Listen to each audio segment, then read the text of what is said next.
We are most alive, we have the most energy, we are most intimate with our best selves when we're progressing towards our mighty mission. I think what's happened on the planet right now is there's been a great seduction and a great brainwashing. When we are kids, we want to be astronauts. We want to do all our dreams. And we're full of curiosity, and we're loving, and we're passionate, and we're strong. We're not afraid to be ourselves. But as we leave the perfection of childhood, the hypnosis and the brainwashing begin. Be reasonable. So that's our nature, but our parents give us limitation based on their limited psychology. And don't sing too loudly, don't dream too big, don't be too passionate. As we've left who we truly are, we've contracted. And now it's all about staying safe in the world versus going out there and letting our brilliant, our primal genius shine. And a lot of people just have stuffed that pain of disappointment and their doubt really deep inside, and they just are addicted to distraction and escapes because they don't want to deal with their potential that they've denied. What's the most important key to success? I think it's hunger. It's not getting satisfied. A hunger that doesn't go, a hunger to learn, a hunger to grow, a hunger to serve, a hunger to give, a hunger to create breakthroughs. Most people are hungry until they make a certain amount of money and then they get comfortable. And there's nothing wrong with that, but it's not about the money. It's not about the business. It's about your growth. Because every one of us either grows or dies. People ask me all the time, what does it take to be happy? I say one word, progress. Progress equals happiness, because achieving a goal feels good for how long? A week, a month, 3 months, and then there needs to be something else. And the reason for something else is because you gotta grow. I want to find more. All I can.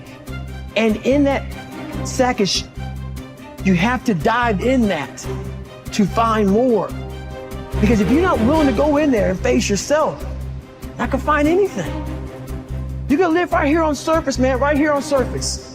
So if there is an ending to this world and there is somewhere to go and there's a judgment, you're gonna get there and you might see a chart. And that chart may tell you who you should have been. And now you get the rest of your life to think about that. Now I could live a much better life if I just would have just suffered a little bit more.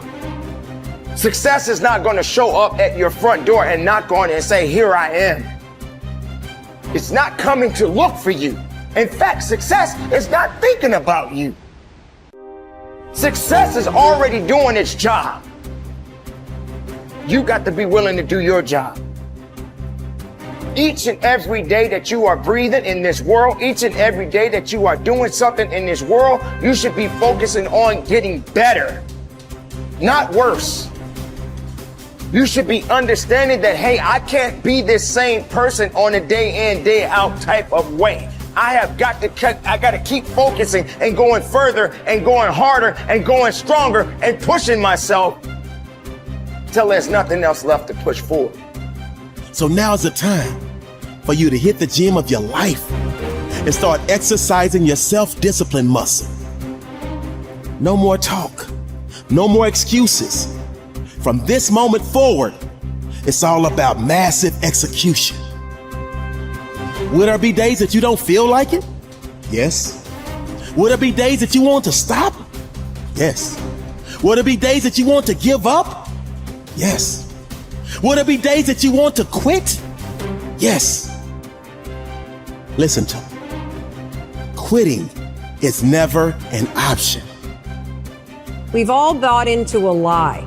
We've bought into a lie that confidence is belief in self. And so when you're in a situation which is normal, where you don't believe in yourself, you're like, oh my God, I have no confidence. The truth is, and I want you to walk out of here with a new definition of confidence. Confidence is the willingness to try. Because when you try and you take action, what happens, and what's happened for France, is that when she sees herself taking action, what happens is she sees herself being the kind of person that takes action. So she has evidence that she can rely on herself. And that action is what builds confidence. It doesn't start with belief. The real way for most of us is not to wait to believe, but to push ourselves to act. And through the action, you will build the belief. We're built to walk uphill.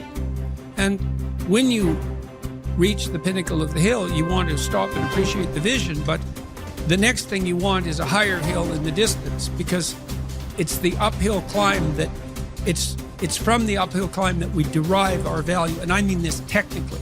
So almost all the positive emotion we feel, especially the emotion that fills us with enthusiasm, and that's to be filled with the Spirit of God, by the way, because that's what enthusiasm means. That's experienced in relationship to a goal. And so in some sense, and this is part of the religious enterprise, you want a goal that you can never attain, right? So you can always move closer to the goal that recedes as you move towards it. You think, well, that's frustrating. It's like Sisyphus pushing the rock uphill. But it's not, because as you pursue that goal, you put yourself together and your life does get better and richer and more abundant. And that's why the highest levels of virtue and goal are in some sense transcendent. You want them to be above everything you're doing so you can continually move towards something that's more sublime and better. That's what you are. You're here to live, not to sleep. I didn't study, I didn't study a book. I literally put myself in a fire repeatedly, like a sword. You put a sword in the fire repeatedly and repeatedly. If you keep on doing that, you're going to get a nice sword. And then you keep on beating it. You got to beat the shit out of it. And that's what I am. Yeah. I became that. I said, okay, we can't quit. We got to figure out why you are this. Why are you this, man? What is wrong with you? What's going on here? So I kept on putting the sword back in the daggone fire, and I just beat it harder. And I beat it harder. Before I knew it, I started realizing, all right, man, the brain is starting to get hard. The brain is starting to get hard. I'm no longer a theorist. I'm now a practitioner. I put it in hell. I dissected it while it's in hell, because you can't dissect anything in a normal environment. You can't dissect anything in 72-degree weather. You must put it in the freezer and freeze the fuck out of it. And then you dissect it. Dissect it when it's miserable. Dissect the brain when all it's thinking about is, I need to get out of here, man. I want to get out of the fucking freezer. Open the door. And you said, nah, 5 more seconds, man. 5 more seconds in the freezer. And that's when you start to pick that brain apart. And that's what all this stuff did to me. I kept on putting myself back into the freezer or the fire and beating the out of myself, mentally and physically. Before I knew it, this is what happened. Ralph Waldo Emerson believed that anyone who had put their heart and soul into their work and had done their very best could hold their head up high. Merely talking about it or only putting in a modicum of effort wasn't good enough in his mind. It was all or nothing. He believed that doing your best was an admirable quality, and that although you might not always be successful, knowing that you had done all you could was often all that mattered. At least you could look yourself in the eye. This ethos is central to many youth movements, such as the Scouts and Guides, and is a great philosophy for life in general. Indeed, doing your absolute best in everything you do is something that we should all aspire to, and it doesn't matter if it's at school, university, work, or home. If you think about it, doing your best is also central to self-reliance, because it allows you not only to test your capabilities, but also helps you to learn and therefore extend them. It's only when you are at the edge of your ability that you can really test your mettle and see just how much you can depend on yourself. Only ever working inside your comfort zone or doing just enough to get by may be easy, but is rarely rewarding. And it never allows you to develop into a fully rounded person or realize your full potential. The following quote from Theodore Roosevelt sums up the essence of Emerson's point. It is not the critic who counts, nor the man who points out how the strong man stumbled, or where the doer of deeds could have done better.